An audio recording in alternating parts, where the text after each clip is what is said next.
মার্কিন president Donald Trump আবারও ইরানকে কড়া ভাষায় হুঁশিয়ারি দিয়েছেন। মেরিল্যান্ডের জয়েন্ট বেস অ্যান্ড্রুজে অবতরণের পর তিনি বলেন, ইরানকে আগের ঘটনার থেকে শিক্ষা নিতে হবে। ইরান পাল্টা হামলার হুমকি দিলে কি বলবেন, এমন প্রশ্নে ট্রাম্প দাবি করেন, অতীতে ইরানের সামরিক সক্ষমতা তিনি ধ্বংস করে দিয়েছেন।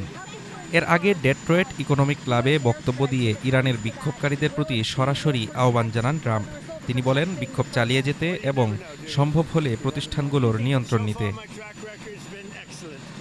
ট্রাম্প আরও জানান, ইরানের সঙ্গে ব্যবসা করে এমন দেশ ও প্রতিষ্ঠানের উপর নতুন শুল্ক কার্যকর হয়েছে, যদিও সহায়তা বলতে কি বোঝানো হয়েছে সে বিষয়ে স্পষ্ট করেননি তিনি। তবে হোয়াইট হাউস বলছে, সামরিক পদক্ষেপ সহ একাধিক বিকল্প বিবেচনায় রয়েছে। এদিকে ইরানের সর্বোচ্চ নেতা আয়াতুল্লাহ আলী খামেনি অভিযোগ করেছেন, যুক্তরাষ্ট্রকে সন্তুষ্ট করতেই কিছু বিক্ষোভকারী সহিংসতায় জড়াচ্ছে। বিশ্লেষকদের মতে, ট্রাম্পের বক্তব্য নতুন করে মধ্যপ্রাচ্যে উত্তেজনা বাড়াতে পারে। এই পরিস্থিতিতে ওয়াশিংটন ও তেহরানের সম্পর্ক কোন দিকে যায় সেদিকে এখন তাকিয়ে আন্তর্জাতিক মহল।